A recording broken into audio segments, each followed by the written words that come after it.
the number one Christian album this past week was made with AI. Which What's the artist name? Do you know? I don't know. I just saw they were not getting a lot of strong reviews, but I think people are downloading it because they know it's AI. Like it's kind of this funny thing where everyone's talking about it, and now it's making it even more downloaded because people want to go listen. But yeah, it's I don't know what it was. I know Forrest Frank talked about it, but at any rate, I think it's really this question. What were the questions that we got on Instagram? What is it? Faithful Soul. Solomon Ray. Can you give us a little sample? Probably not. I don't know. Oh yeah, we do. We got Spotify. All right. Let's check this out. Yeah, Madeline said, "What's with all this AI stuff?" You're telling me this is the number one album? Christian said, "Got to talk about Christian AI music." So this is AI. This is not a real guy.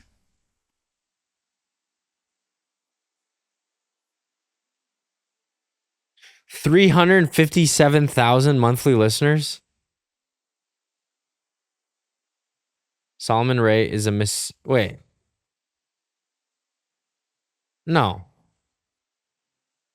This guy looks legit. Are we sure this is AI? Bro, it might be AI. Well, no, that picture looks AI. It's like we're getting duped. Yeah. Yeah, okay. I mean, I think that was the number one thing on Forrest Frank's post. This guy. Carly sent me the Forrest Frank post. Let me look what she sent me. Yeah, I'm just making sure it's right. I don't think you need to play it. Yeah, Solomon Ray. All right, we're right. Dude, so that's not a real guy. Not a real guy. I will say he sounds amazing. Yeah. He sounds pretty good. What's your take? I just wanted to be accurate. I didn't want us to roast like a real Is AI Christian music bad to listen to? The whole take from Forrest Frank was that he's not going to listen to that because AI cannot have the Holy Spirit in it. That was his take. What are your thoughts? Yeah. I don't think I'm far off from that, but I think that I don't think that means we shouldn't necessarily listen to it, but I do think that authenticity is a trait that we try to embody, and I don't think it's being truly authentic. If you're using it to make some music samples and you as the artist are tweaking it and kind of utilizing it as a tool, but just having a vocal. I mean, I don't know. I guess you could make the argument too that like there's a lot of vocal manipulation that happens as well. It's like what is authentic, what is not. I don't know. I'm processing it. Like AI writing the lyrics, if it's theologically sound, there's a person. Is doing that. Like a person is inputting, what they're looking for, and AI puts it together. Like AI, separate from human touch, is not submitting Spotify music. Well, there's a person connected to that. Yes, I watched an interview with Tucker Carlson and Sam Altman. He's the founder of ChatGPT, and it's from like 2 months ago, but super fascinating if you are interested in that. I thought it was just fascinating that Tucker was kind of alluding to the fact that he had the guy 100%. Murdered. Yeah.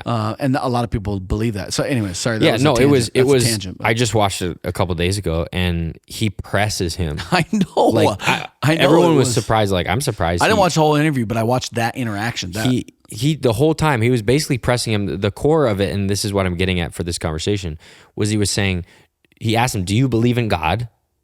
Because essentially ChatGPT is kind of playing God in some senses. He said, yeah. And Sam's like, why? He said, well, you were asking it for advice. He said, the only people I ask for advice are like close friends and family and God. And you're asking this thing for advice on what to do. He said, there are people that are taking their life because of conversations that they're having with ChatGPT, telling them how they could help them do this, and they're trying to figure that out. And he's like, there are people that potentially could try to learn how to make bioweapons from this.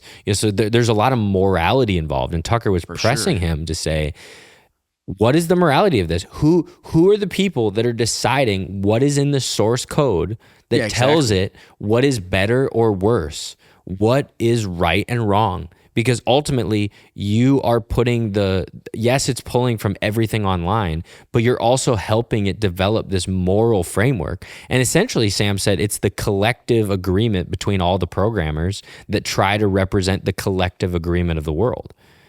And Tucker's point was, well, if you don't have a true moral basis, like the Bible or a religion, then you're just making it up, which is essentially what they're doing.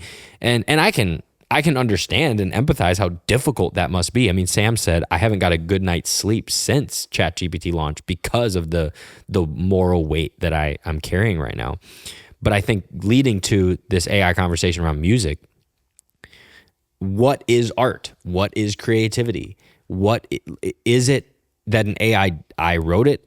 I think you're going to have so many more people that are like flagging it and seeing it, and there are going to be places that are trying to get rid of that, and basically the code will distinguish whether or not it's AI or not, to be authentic, to say this movie, this song, this whatever was made with a low enough threshold, kind of like what professors use for like plagiarism. Yeah. It's like what percentage of this paper is plagiarized according to this algorithm. Yeah. And I think more and more people are going to start utilizing those tools, and potentially even social media places or Apple or whatever will start screening that to say this category is AI free or AI light, like less percentage, because I think music is art. It's personal. It's subjective. And I think utilizing those tools too much starts to take some of that out of it. So that's my thought.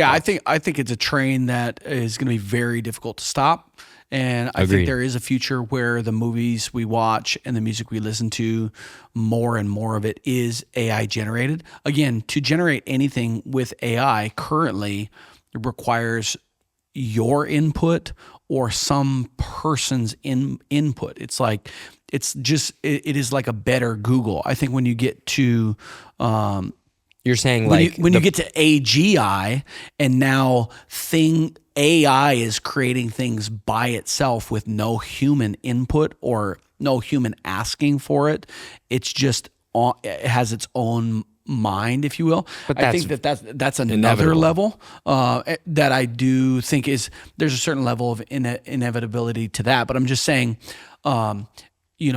in the more near future, the next decade, I think, or 5 years, maybe more realistic, next 5 years, like you might watch a movie that is AI produced, but a human being engineered it. And you're talking about like they knew what prompts to tell it. Yes. And there was an agent involved, Yes. I think where I get much more concerned is when there is a robot or a set of code that is creating its own things with its own mind, and that becomes the majority of what humanity consumes.